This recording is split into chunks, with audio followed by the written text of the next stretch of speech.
Welcome back to Finding the Edge podcast. I'm Garrett Boyum, joined with Robert Fry.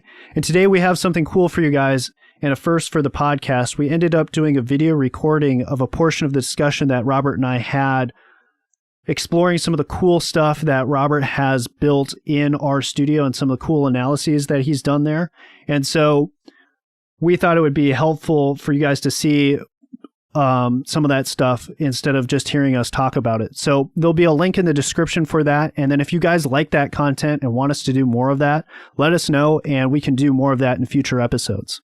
Additionally, one of the other things that Robert and I talk about today is a project that we have been working on with some other coaches in trying to create a resource for coaches to connect with one another and share ideas and to actually be able to interact on these ideas. And so we have put together a Discord server, which is kind of like a Slack channel or whatnot, but it's got a few more features than Slack does. And so we're really excited to share this with you guys because one of the things that we believe is that we learn better when we actually interact with one another. And so we wanted another way to be able to interact with you guys. And so we put together this Discord server for you guys. And so we talk a little bit about that at the end. And so I hope you guys really enjoy our conversation today. Let's begin.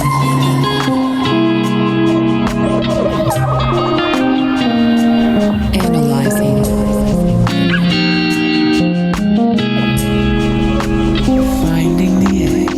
What projects and research questions have you been either more focusing on currently or have thought about and wanting to explore? So yeah, recently I added another layer upon my Patreon page where for $5 a month you can view like some of my future content ideas for my YouTube channel, as well as I continue to add and further improve my junior college database. So it's a great resource for any four-year coaches to use to be able to look up, uncommitted players, which is absolutely great. But recently I've been diving in to kind of how pitch effects / StatCast has changed over the years in terms of pitch tracking. I went back and went into certain starts of, say, Greg Maddux, Johan Santana, Tim Lincecum, and saw like how their pitches were tracked compared to, how pitches were tracked in the last 2 years. So I find some interesting stuff, and I find that, obviously I only looked at 3 specific pitchers. I plan to look at a year-by-year case in the future, but it seems like less fastballs were thrown up in the zone compared to now, and how I saw this discussion where I think it was a Fangraphs article. By the way, please support them. They are in need of help to stay afloat in this time. So whatever you can chip in, I highly recommend it. But anyways, I think it was a Fangraphs article that mentioned the importance of a high up in the zone 4-seam fastball, where it is such a big use in today's game. Whereas when pitch effect started in 2008, that I guess the ideology back then was throw it down and away, throw it in that zone, use your break, use your breaking pitch as well to kind of mirror it, or as we kind of mention it nowadays, it's called tunneling. But we have this ideology where back then it was just throw everything low away. Now it's like, now you can throw fastballs up, given a certain threshold of velocity and spin. But right. The dynamic of pitch location has changed a lot, and I've only viewed, like I said, the only 3 pitchers I've viewed was Greg Maddux 2008 season, Johan Santana's 2009 season, I believe, or 2008, it was his first year with the Mets, and I can't remember which year that was. And then Tim Lincecum in 2010, and I just saw if anything like popped up differently, and it was there were less fastballs, and there was more of a bigger heat map towards pitching down and away. So one thing that I wanted to jump in on the kind of the mindset, at least is what I remember of like wide work down in the zone, like because balls down in the zone are more likely to be hit on the ground and more likely to stay in the park. And the mentality was pitches up in the zone, they get hit out. And so, the hitter's approach was hunt elevated fastballs and lay off the low stuff. And so that, at least at the time, I don't know if I want to call it early 2000s, but basically early 2000s to the mid teens, I suppose. That was the mentality, was to hunt fastballs up, and pitchers were going to work low and away to try to induce more soft contact. So I think that was the mentality kind of back then. And what has your research shown or demonstrated with regards to that philosophy and, how hitters dealt with that and how effective were pitchers with that? Yeah, I know. Definitely nowadays, it's not necessarily that at all. I've done some kind of heat maps where I display like exit velocities based on pitch location, and nowadays it's middle, and especially middle low. So if you get a fastball low, about at the knees, like I think guys are hunting for that because that's where the highest exit velocity is sprayed, and it's right around a hard hit ball. I think it's between 92 to 93 miles an hour of average exit velocity when contact is made in that location. How about away? Do you know what the heat map is away? Actually, I know it's not as big as it was. Are you able to pull it up out of curiosity? I know I can't pull up mine really quickly, but I know you can pull it up quickly on Baseball Savant by zone, where you can kind of view league by zone. So you can do like group by average exit velocity and select season. Actually, I have my Savant data set loaded already. So actually, dude, jump on Zoom because I want to look at this. All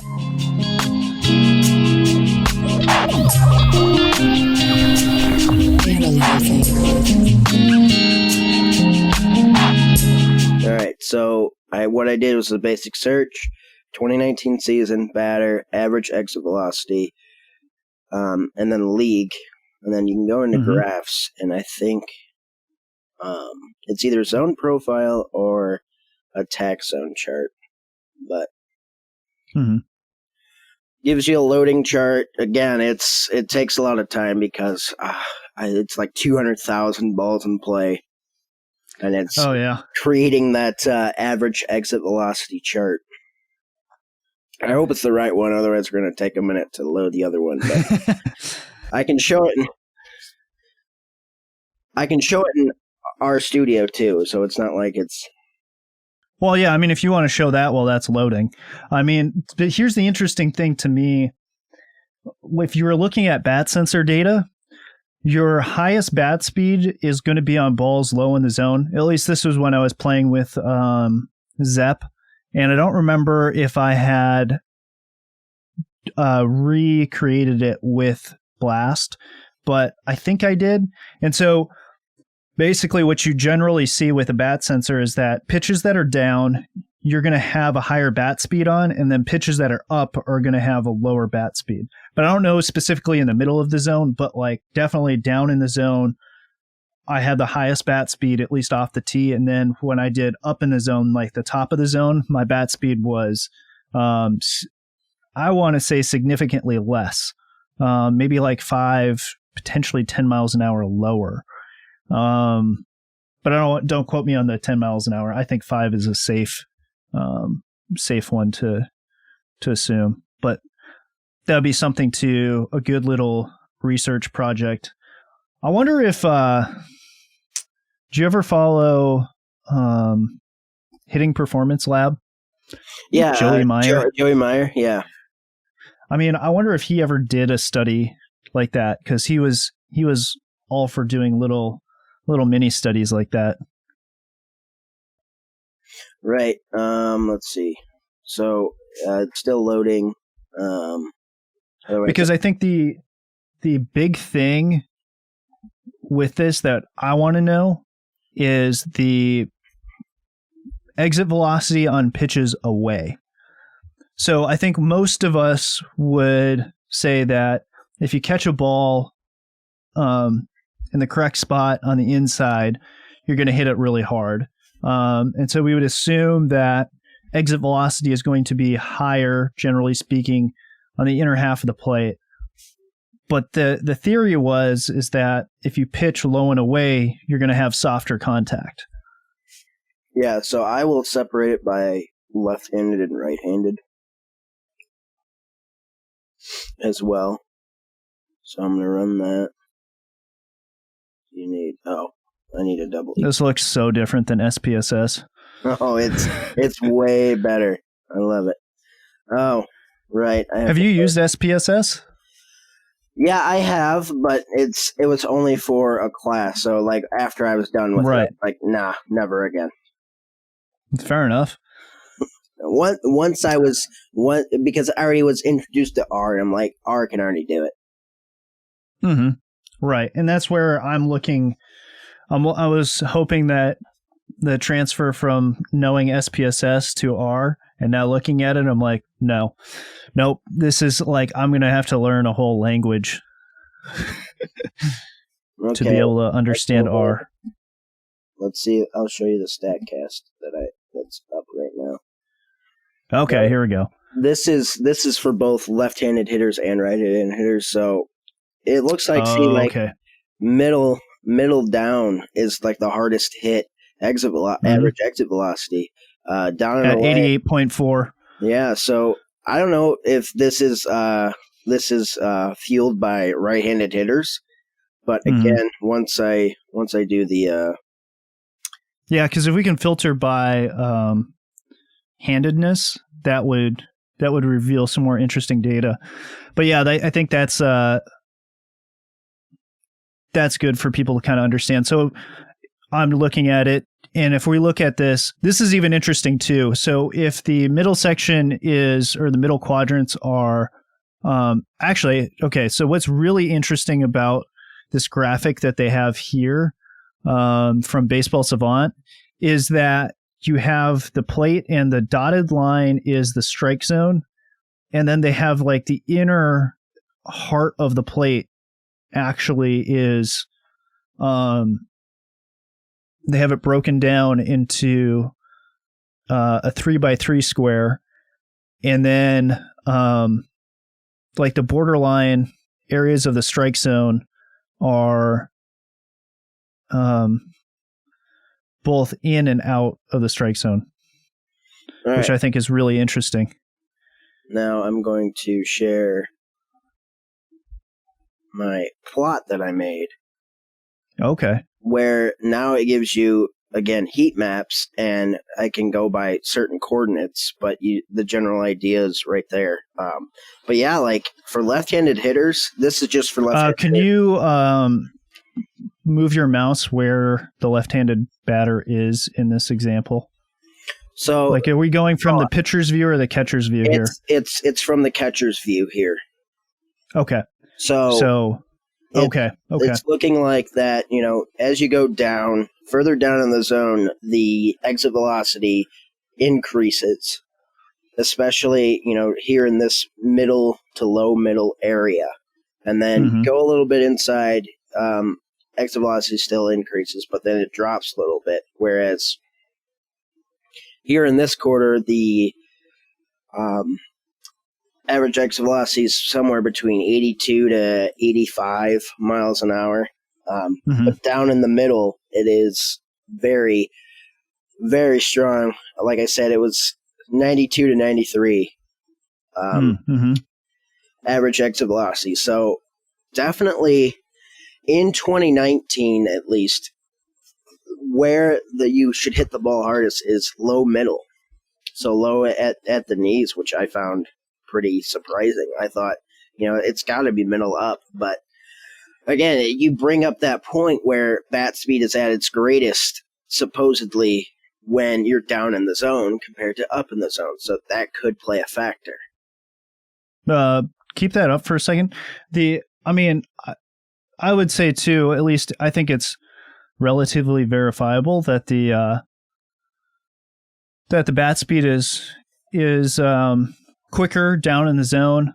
I think too, though, like if you were to think about it from a physics standpoint, you allowing the weight and inertia of the bat like just works with you if you're working down in the zone. Whereas if you're hitting a ball up in the zone, you actually have to fight gravity, the inertia of the bat, and the direction that the bat's wanting to travel. You have to fight that a little bit more. And that would at least be my theory as to why bat speed is a little bit slower up in the zone. But what you see though here, to me, which is interesting, is that the up and in seems to be also like a really tough spot for hitters. But I would also assume we would have to look at a heat map for called strikes. I would also assume though that getting called strikes up and in is tough as well. I mean, you're looking at like probably average velocity of maybe 75 if you start working in towards the middle of the plate a little bit, right? So you're looking that upper quadrant, probably about 75 exit velo. Yep. To me, that's kind of interesting. I don't know if there's any philosophies or thoughts about going up and in on guys, but I do think that it is super interesting because I know, like, me as a left-handed hitter growing up, I guess my hot zone was up and in. Like I would really sting on balls up and in because I was focused. You know what? Just keep. When I was batting, I was like, okay, if it's towards my elbow, if the ball's coming in towards my elbow, like attack, and that's where my greatest success was. But then I would say like junior and senior year at high school, definitely middle down was definitely my hot zone, because not only would allow me to hit the ball hard, but hit the ball hard to all fields rather than just pulling it. But again, like pulling it is your best option. But given, if we talk about ecological approach, given the affordances that I had, sometimes the best option wouldn't be to pull the baseball. It would be to hit it the other way. Right, with pitches that are down, or it gives you more affordances, whereas pitches up and in, the number of affordances is potentially quite a bit fewer. Yeah, it's more limited. Because, based on that, and again, like I didn't have kind of like this world-class bat speed. So my best affordance was to just try to beat the ball to that up and in zone and have my bat out as much as possible to be able to pull it. Otherwise, I'd be hitting a weak pop fly to the opposite field. Rather than middle down, I can still hit the ball pretty hard, but I can hit it either gap or I still have that affordance to be able to pull it down the line. Do you have righties by chance too? Would it be that hard to pull righty data? I can pull. I'm just curious if there's any difference between those two. Let me change the title. And be like, oh no, this ain't it. Alright, so I will get rid of this screen, and then when this pulls up,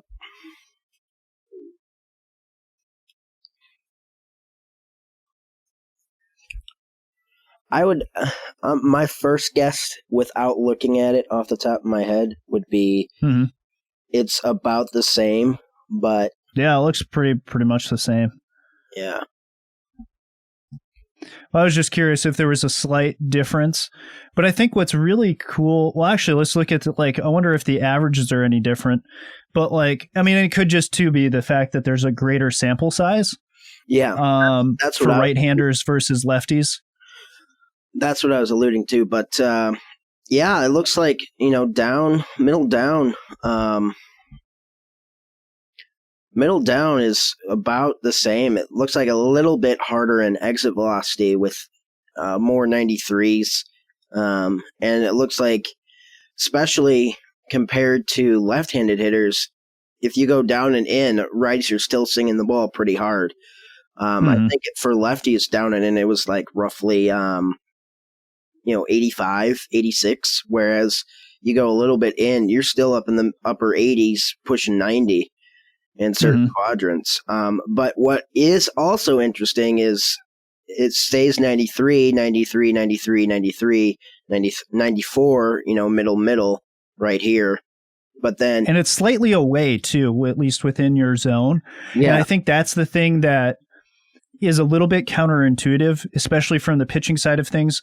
Like the focus oftentimes for pitchers is to work away to hitters, but because this is why I find both graphs interesting, is that the hot zone, so to speak, of exit velocity basically trends in a diagonal line across the zone, from corner to corner. I mean, it's slightly pulled out, or it's slightly biased towards away from the hitter.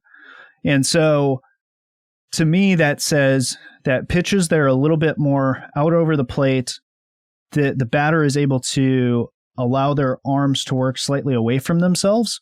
And it allows them to actually hit the ball harder when they're not forced to bring their hands in and be really close and tight to their body.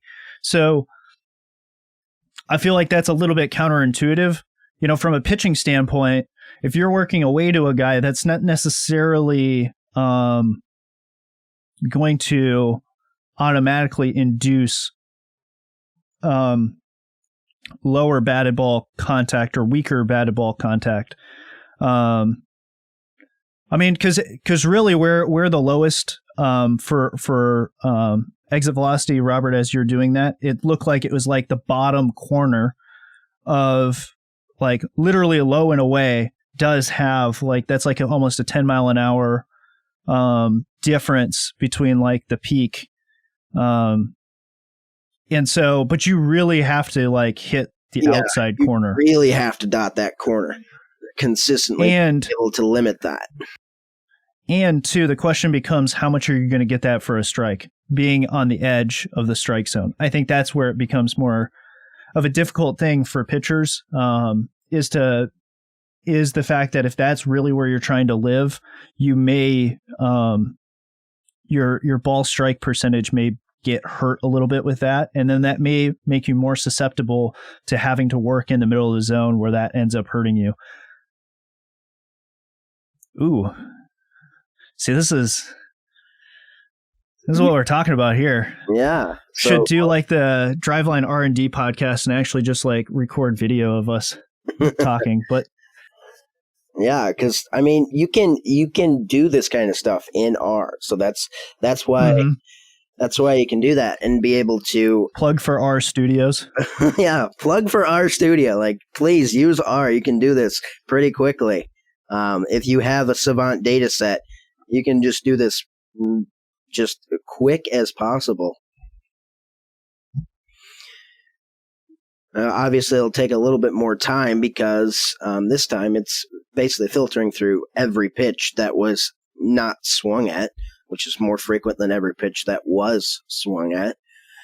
Yes, it takes time, but, the other advantage is you can save these plots, or you can save this code, and there's this format called R Markdown where it'll basically run through these code blocks for you, if you will, and have these plots just saved ready to go, where you can do analysis, such as, it looks like for right-handed hitters, it's a diagonal where you go up in the zone of right-handed hitters, they're letting their arms be able to extend and be able to drive the ball. Now, the other interesting thing with that before we go into the called strike plot is, where are they hitting the ball directionally? Where are they, are they hitting it hard the other way? Are they hitting it hard to the pull side?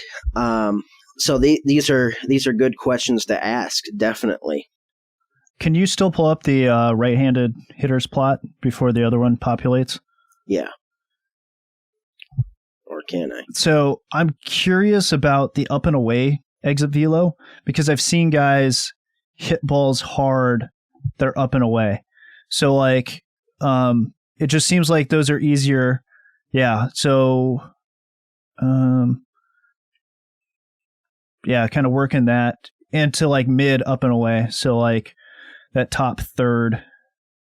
Yeah. So that's 90, 92 there. If you keep going towards the outside of the zone, really you're only dropping off by, and this is averages, right? These are average exit velos for those plots. So some of them are going to be higher too. I mean, that to me tells you if you miss up and away, like you can get kind of burned pretty bad. Pretty badly. And yeah, it is rough too, because you're not sure if So basically, looking at that plot, though, like I wouldn't show a picture of that plot because it's not helpful. Like, hey, man, there's only 2 spots of the zone that you're not going to get hit hard in, and this is just only talking about pitches that are hit. So that has nothing to do with like your pitch and how your pitch's contact or exit velo is based upon your pitches. So that's probably not that helpful of a graph for pitchers and to build a pitching philosophy off of, potentially. Right. But it tells more of, well, if you do miss, you're going to get stung. I think that's depending upon your pitch movement, right? Because I mean that's right. And your spin rate and all that sort of stuff. That's going to probably play a greater factor into your contact or your hard hit or weak contact rate. Is probably going to be more to do with that than if that's, based upon that graphic that we just looked at. So based on this graphic where you said, dotting that outside corner, the chance that it's going to be a called strike is roughly 65.7%. So if you throw that pitch and you dot the outside corner. Is it 65 or 6.5%? No, it's so with that e to the -1, it's moving it over. Oh, gotcha. Roughly. So it's roughly like 65.7, so 66%. So if you throw that, if you dot that corner 10 times, you're going to get a strike 6, maybe 7 times out of that. Mm-hmm. So it does play big because, yes, you are limiting exit velocity, but when they do swing, but if they don't swing, you're only getting a strike 7 out of 10 times. That's not bad, though, actually. I wonder, are there other parts of the zone? Because I suppose it's just a comparison. So, like, what other parts of the zone, like if we were to go up and in, because actually that was where I was more curious, was like, because it seems like for a lot of hitters, that's where their cold zone is up and in. But what's the probability of you getting a called strike in up and in part of the zone? Yeah, so it looks like if you really dot the up and in corner, you're going to get a 16% chance of a strike. And then as you go down a little bit more, I mean, the max is like 50%, 30, 40, 50%. If you go up in this upper quadrant here. Yeah, that doesn't seem anything higher than 50%. I mean, if you go around here, but that's a little bit better. Like, I mean, go towards like, so if you were to break this into thirds, kind of like the exit velo graphic so like if you hit right there, that's like an 80, that's actually not bad either. 88% chance if you were able to work more in that part of the zone. Because I still think are you still able to pull up the hitting one? Yeah, I can do that. Well, I mean, because that's still decent. Because if you're trying to map these two together, it looks like too you can kind of work in that same area there. I mean, that's 84, and if you were to stay in more of the lighter yellow, that allows you to bring it down to a little bit, and those are probably going to give you a higher strike percentage if you were to come in just a little bit more. Yeah, so you're obviously, in terms of trade-offs, you're trading what looks like you're trading on contact 8 miles more of exit velocity compared to you're trading, what was it, like 40% of a called strike if they don't swing? Mm-hmm. Well, I too, like, based upon what I've seen just from game footage, this seems to be already a counter or an intuitive, not a counterintuitive, but an intuitive strategy that pitchers have successfully used in the past. I mean, Yes. it seems as though, and sometimes too, it's not even intentional. Like they were trying to hit a location maybe low and away, and they missed up and in, and you get guys to just swing through that. And so, I mean, even too, when we're talking with Caleb, and I was mentioning Eddie Rosario, the flare that he hit over the infield that I was talking about was an up and in pitch. And so the exit velo on that would square with what you're seeing here. It's just a very hard pitch for a hitter to do much with. I don't know, too. The question is like, to take this example really extreme, is if a pitcher developed the ability to throw there frequently, would they get better results by doing that, or would hitters adapt and become better at hitting that pitch? Yeah, now because that brings a great question. Now, if I feel like in terms of like mover advantage, things along those lines, I feel like that the first people that actually employ that strategy will be able to get lesser hard contact. But then once the next wave of people that do that, hitters will be able to adapt. Or you'll see some that do. See, this is where I'm kind of curious, because like Altuve seems to be able to hit the ball well up in the zone relative to other hitters, because it seems as though, and it'd be interesting to see what his called strike percentage is relative to, and you'd have to do a comparison relative to the average right-handed hitter. I would assume that Altuve gets more called strikes up in the zone than other hitters, just simply due to his size and how umpires set up. Like how we talked about on a previous podcast with Nick, where we said how like the umpires, their mask or their the spot in between their eyes is that they kind of use that as the top of their strike zone. Mm-hmm. And I was talking to one of my buddies who is also an umpire, but he umpires at a lower level, like with middle schoolers. And for him, he said he'll set his eyes at the top of the strike zone. And for him, though, he does like a very he sticks with more of the traditional strike zone, like basically nipples to knees. And so he'll set up a little bit higher. So his strike zone obviously is going to be a little bit higher than probably a professional or a college strike zone. But I don't know. That's just a thought that I had. So here we go. We got, this is interesting. This brings up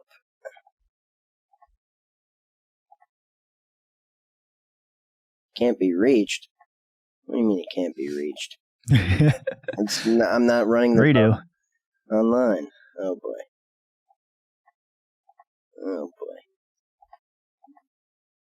Okay, we'll just run this again, redo it. Oh boy. Okay, well, we're gonna open this in a new window.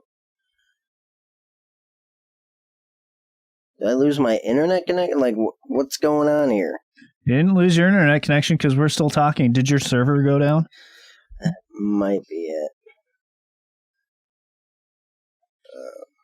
or not go down, but did you get disconnected from your SQL server? That could be it, but interesting. I'm curious what the average person's. Do you ever able to pull the average strike zone? Like in terms of like top of the strike zone to bottom of the strike zone? Yeah, for an average right-handed hitter. Like, so if you were to compare Altuve to the average, and then I suppose we'd have to run like a T-test. Would we run a T-test to see if his strike zone is significantly different than everybody else's? Well, the thing is with this strike zone, if you can see the coordinates here, this is not indicative of Jose Altuve's strike zone. This is the average height and side to side for a average right-handed hitter, if that makes sense. Yep. So Altuve's, it looks like the top of his strike zone is roughly, at like 3 feet. Mm-hmm. Compared to, and his the bottom of the strike zone is lower. I know in Savant they do have those coordinates for every player. Gotcha. Those coordinates are generated for every player as soon as they're drafted. So you can theoretically, like if you have proper strike zone coordinates for, say, Alec Baum. I'm trying to think some recent hitters that was drafted. Off the top of my head, I can't think off the top of my head, but I know Alec Baum was drafted within the last 2 years. Other guys like Riley Green. If you have, they will automatically have their top and bottom of strike zone. Mm-hmm. Where then, if you have the proper pitch coordinates of said player, you can be able to see, how called strikes look compared to the rest of, say, MLB, or how if you have more data like exit velocity, how they hit the ball hard in what spots compared to, the league average for left-handed hitters.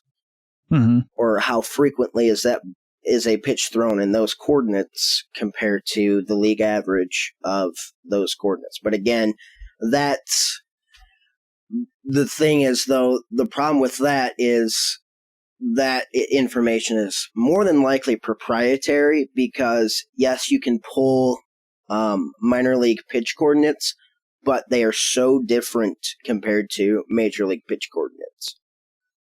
So Why is that? So I'm sure that is proprietary, is what I'm saying. I think behind that is StatCast. They do have like the public data set, whereas minor league, it is just scripted to just MLB game day info. So like if you ever do like a live stats of a major league game, that's essentially what MLB game day is. Where it's a little bit harder to be able to, because coordinates are set up manually by either, I think, TrackMan stringers or whatever like pitch tracking software that the minor league team uses. That's manually set up by that TrackMan stringer on that day. So it could actually vary by game even, where of what the pitch coordinates. And then the pitch coordinates are not necessarily measured in a certain measurement. It could be, from what I've seen, it could be like it's measured in centimeters, but then you have to do this whole different formula that I'm not sure how to figure out, where you don't necessarily know, well, where is it? So it's measured in centimeters. The raw data is measured in centimeters, and then it needs to get converted to whatever the output is that you want to look at it in. Right. So like if the strike zone is measured in inches, then you would need to convert it to inches to be able to figure out where. Yes and no. So where to plot it. Yeah. So it could be in centimeters, but then if you convert it to, say, feet, what the strike zone is measured in, then you won't get that exact answer because there's some trickiness with the coordinates because it's so varied, going from various systems to various calibrations of said systems. Whereas at the major league level, since everybody has StatCast, that's calibrated and measured the same exact way for all 30 teams. Whereas once you trickle down in the minor leagues, I mean, it won't even be the same at the AAA level. And then once you trickle down even further to, say, rookie level, that's where it'll get really tricky to kind of plot and measure those strike zone coordinates and to be able to convert it into, say, StatCast coordinates. Gotcha. Well, cool. Shall we transition a little bit? I know we went really deep down the deep down the rabbit hole. I like it. But is there anything that you would want to, wrap up on this topic of what we were looking at in R, and exit velocity based upon pitch location?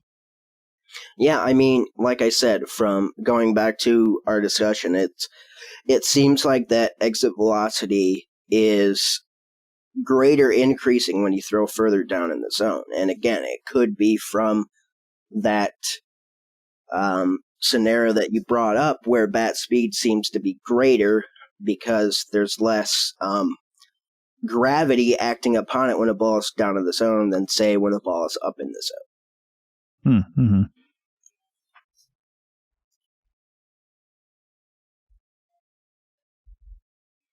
Well, what do we want to transition to? I feel like we should have at least an eco D part to this, and then a practical element combined with that. We can go into the ecological part. I mean, because too, that graph that you were showing about exit velocity, because to me that's one of that's more results or performance based. Right. When instead of looking at mechanics or whatever, this is more of a performance metric. And with that, I guess the question becomes, okay, that's true in general. That's why I was saying before, like, this graph is not that useful to a pitcher because this is just generally true. And it just basically says to me that hitters can hit the majority of the zone hard. So, I mean, that's just basically what that graph showed. And it's like, well, okay, that just tells me that, the sky is blue, so to speak. Like, that's just a given now. Because Right. if a hitter can cover that much of the zone in terms of hard contact, then that just becomes a given. It doesn't mean that you should never pitch to any parts of those zones, or pitch down or whatever, because that's not helpful. That you're only limited to two small sections of the zone. So then it becomes a question of, okay, then how is weak contact induced? And how do we either get weak contact or essentially, how do you get batters out? And so to me, then it becomes more about pitch movement and, I guess more pitch movement and pitch speed. And then in my head, I'm thinking, well, how do right-handers fare against left-handers? Like, how does that exit velocity look like when a left-hander is throwing? Basically, the pitch looks like it's coming in on you or going to hit you if they're going to hit the inside part of the zone. And in general, too, like a lefty, even if it ends up middle, it will look like it's coming at you a little bit. And so it's going to even more so look like it's going to hit you if he's going to hit that inside part of the plate.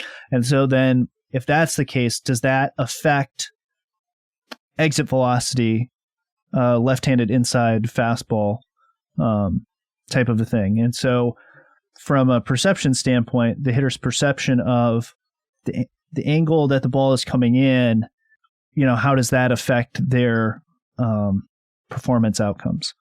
Yeah, I remember doing a bit of a study on it. It was just for left-handed hitters, but a bit of a study a while back ago. I can't remember when, but I posted kind of a thread about it on Twitter. Anyways, Mm-hmm. I saw that it seems like hitters nowadays are being trained a little bit more to prepare for movement to optimize contact, whereas it kind of drops once you reach a certain movement threshold. So I feel like the thing is with that is if you want to create movement, it's kind of like I can't think of the terminology, but where hitters they'll reach a certain peak where okay, if the movement's at this certain RPM, or not RPM, but this kind of movement, you can still make great contact. But then once movement increases, you'll start to see it drop. In that, so once like H break or V break hits a certain threshold, then you'll start to see like a drop off in hard hit contact.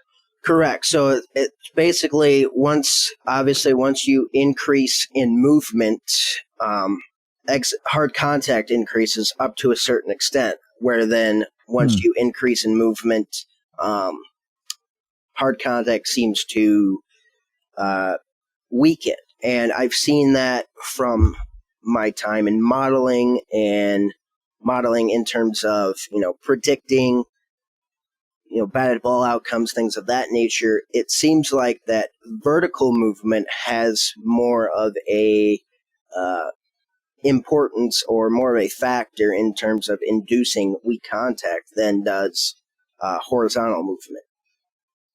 Mm-hmm. Which I wonder too if that, yeah. Which I find super interesting because I always thought, well, if you want to throw a slider, just throw it on one side of the zone and have it land on the other side. But it seems like it's more important to be able to say throw it on one side of the zone, or throw it on one side of the zone in, say, the middle third of the plate, but then have it end on, just below the bottom third of the plate. Right. Well, and two, if you think about it, the barrel works more in the horizontal axis. But if you're talking about like vertical bat angle, that may be able to account for, like, let's say your pitch moves in a diagonal, like you were talking about, like, well, if you have more vertical bat angle, then you may be able to catch the ball due to that angle. But if we're just thinking about like straight across horizontal movement, well, if the barrel is able to cover the entire plate, it's still going to run into the barrel. It's easier to have the barrel, if you match plane with the pitch, there's more barrel there to cover that, but it's much harder because it's not to use an example, it's not a cricket racket where the width of the surface area to contact the ball is much larger. It's better designed to hit pitches that move in the vertical axis than a baseball bat, which has a much smaller contact surface. That's just me hypothesizing. Yeah, no, anyways. And then while you were hypothesizing, I was also hypothesizing where if you do have a ton of vertical movement, let's say a batter may be late on the pitch, but since you have so much vertical movement, if there was less vertical movement, maybe you wouldn't hit the barrel. But since there's more vertical movement, the barrel is more likely to be contacted with, where it's more of an accidental contact in terms of barrel contact. Whereas, if someone's really on the pitch, that's great barrel contact. But, if they're so late on the pitch, but hey, since there's so much movement on that slider, the ball just so happened to hit the barrel and you got hard contact out of it. Mm-hmm. Yeah, I mean, because I think this is the interesting thing of, at least when I watch film, the majority of time I see like pitches that guys are early on, they're going to swing over, generally speaking. Especially off-speed pitches like that have some vertical break to them. they tend to swing over them. And then fastballs, especially ones with high spin, but just it seems like fastballs in general, guys seem to be slightly under them. And so I wonder, and this is why, too, what Caleb said, generally speaking, seemed to make sense, or what other people have talked about. I think Brock has talked about on the podcast before about missing under the ball, at least when we're talking about sliders and maybe two curveballs. But it definitely seemed like slider was the one where people had the most anecdotal success. Is like with off-speed pitches, it's like, okay, try to miss under them. And then with fastballs, the whole reason why this was a moniker or so ubiquitous in baseball for a time was to swing down on the ball and hit the top half, was because of the fact that the majority of hitters on fastballs are slightly under the ball. That allowed them to adjust and actually hit the ball square, simply because of the fact that fastballs, from a visual standpoint, tend to not drop as much as we anticipate. Right. Yeah. And I mean, it leads to kind of this kind of cue standpoint where you're saying, okay, I got to hit the top of the baseball because, you may think you're trying to hit the top of the baseball, but really your bat path is correcting for what you think you might be doing. Because I know in the case for me, when I played, I was always told hit the top half of the baseball, but that never worked for me because whenever I would try to focus on hitting the top half of the baseball, I'd get under it. So I was trying to focus on hitting the ball square because somehow that would make more sense because I was whenever someone would say hit the top half of the baseball, I'd actually hit the bottom half or, really. Or it was the fact that too, because we were so focused on swinging down on the ball, the way that we contacted it, it might have been the top half, but how we induced spin on it, we created too much spin or backspin that it created a pop-up because of how we contacted the ball. But anyways, this comes back to what you were talking about, what we've talked about previously here, and I'm glad you brought it up so we can get EcoD wrapped in here somehow. Is that your intention, right? You had to shift your intention from hitting the top half to hitting the ball square. That's a different intention than hitting the top half. And that produced better results for you. And I think, too, the other component that you're mentioning, too, with hitting the top half, this isn't for everybody because it all depends on how your system is coordinating movement and calibrated to hitting the ball. And where the ball is in relationship to, or how your body understands where the ball is in relationship to you. And so, to me, that speaks to the importance of calibration and intention, and that it's going to be unique for each player. And this is why, too, for me, the feedback that you want to have when you're as a hitter is you want to be understanding on your swings and misses or swings and mishits is where the ball was in relationship to your bat on that particular swing. I wouldn't think too much about it if you ended up scoring it up, because I think I've said before in my own personal experience, once you get calibrated and your system recalibrates to where the ball is, you overthinking that will just mess up your ability to hit the ball. So if you're actually properly calibrated, then just let it ride. Don't even worry about it. But for balls that are slightly mishit, whether that's a foul ball or a complete swing and miss, you want to understand where was that ball in relationship to your barrel so that you can make an adjustment. Correct. Yeah, because like Caleb mentioned in the previous podcast, with some of his hitters, his saying, focus on, hit a pop up to center field. And that's how his calibration was corrected. But in that sense, because you don't want to overthink when you're at the plate. If you do, then you're going to say, okay, I'm going to do this, this, this, and this. Whereas I feel like the max amount of things you can focus upon is just one. Because if you try to focus on 2 or 3 things at a time, then you might get the first part right, but then part 2 and part 3 are way off because you're so focused on getting that first intention right. And because the pitch comes in so fast, you have to react so fast. You cannot do more than one thing at once to be able to react in that time. And if you can, by all means, like, you're a great athlete, but that's highly, highly, highly unlikely. Yeah, I think at most maximum a guy can handle is 2, but I mean that's really pushing it, and that's too why I think externally focused or goal directed intentions tend to be more effective than internal or process or mechanically driven cues, so to speak, or focuses or intentions. So, Robert, do you want to wrap up on kind of other projects that we've kind of been working on and other things that we've been kind of looking into? Yeah, so there's another project that I've been working on the college side. I'm working on creating kind of this data set of tournament appearances, college World Series appearances, college World Series finals, college World Series wins, types of tournament appearance. So either they got in with a conference tournament or an at-large bid. And I'm seeing, like, if there's any relationship to figure out, okay, what kind of metrics are important to getting to the tournament? What kind of metrics are important to getting to the College World Series?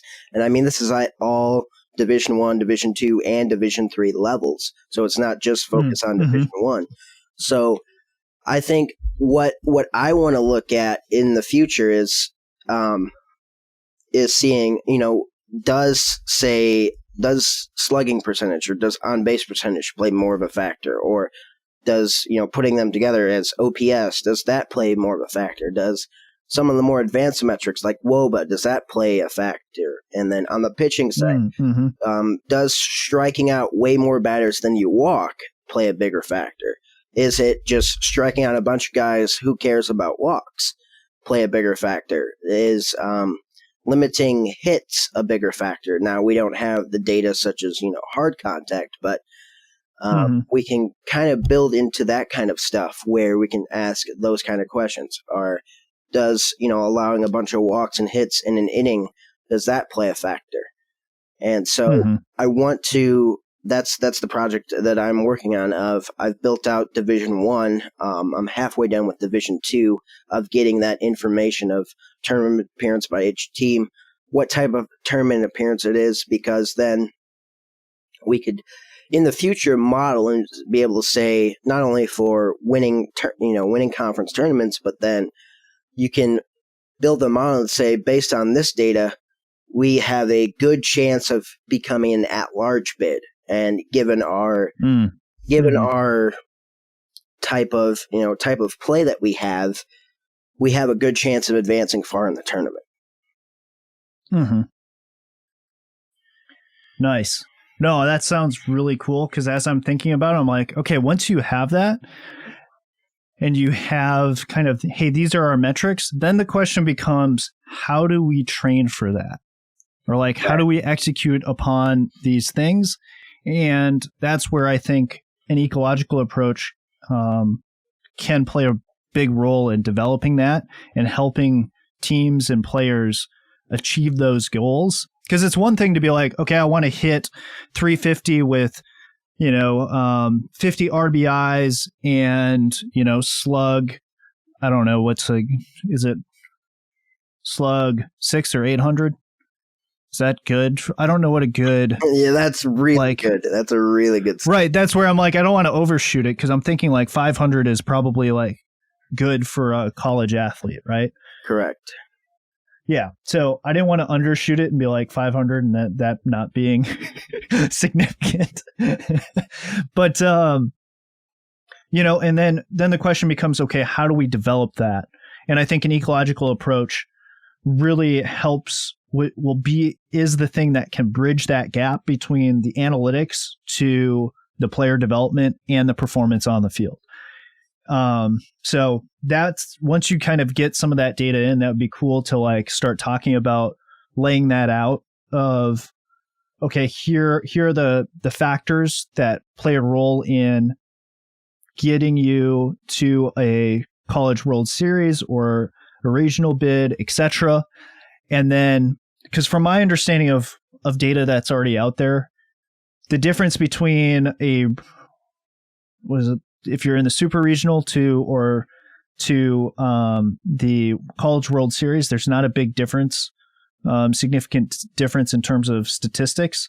The stats that got you there aren't that different from the stats that are that get you to the College World Series, but there's a significant jump from what in the regular season stats to what it takes to get you into a regional. So, but that would be fun to sit down and once you get some of that preliminary data, or once you get that data to actually start talking about that. Absolutely. Two, I guess one of the projects that I guess we've been collaborating on is, and this was kind of born out of two, and what Joel, I believe it's Credo, he had put together a chat group, and I know there's several group chats out there, and so I was collaborating with him and yourself in creating a Discord server to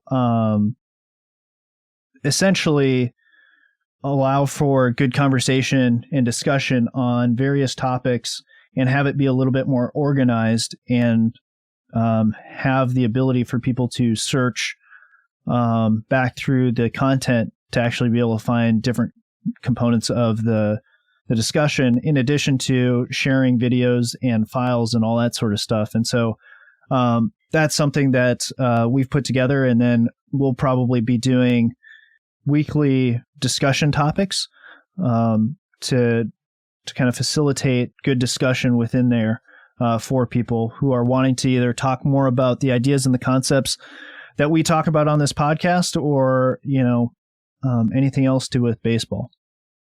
Yeah, and I'm super excited about that.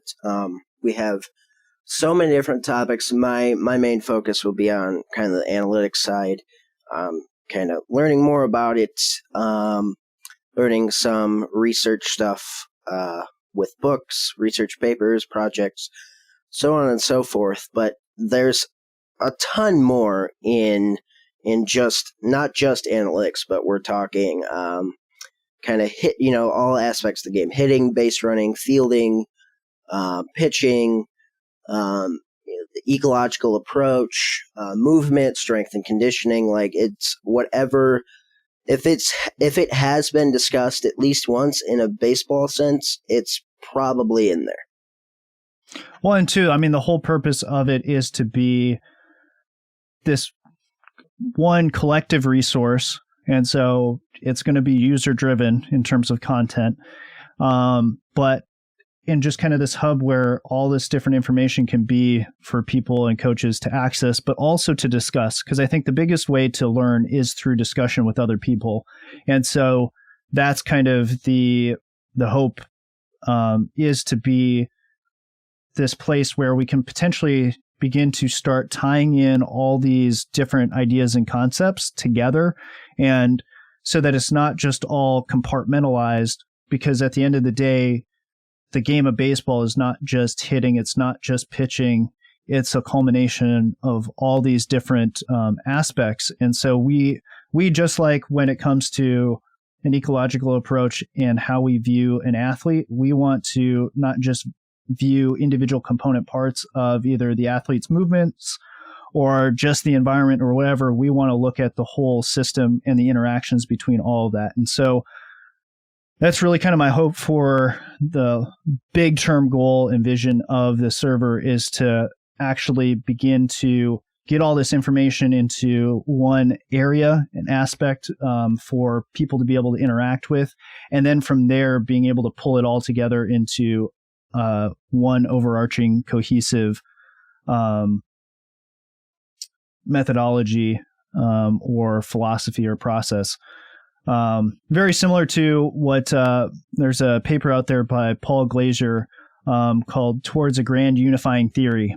So, I mean, in my head, that's kind of the utopic vision for the server. Absolutely, and I cannot wait for it. It's going to be a ton of fun, very very insightful, and I think that's probably one of the biggest things that I want to be out of it, because I am excited to learn more about more than just analytics, to be able to learn more about hitting philosophies, pitching philosophies, fielding, running, all of that stuff, and I'm super interested to learn more. Mm-hmm. Yeah, no, I'm interested to see where this goes and what this can be. So if you guys are interested in it, feel free to reach out to either one of us and we'll send you a link if you want to join and participate in the discussion and contribute to this baseball resource. Just shoot us a DM. You can contact me at gboyum01 on Twitter. And so, where can people follow you, Robert, and or DM you at? My DMs are open at RobertFry40, RobertFrey 40. Nice. All right. Well, I guess that's kind of all the stuff that I wanted to cover today. Is there anything else that you want to cover before we wrap? No, this has been a great conversation, Garrett. Well, guys, thanks for listening, and we'll talk at you next time.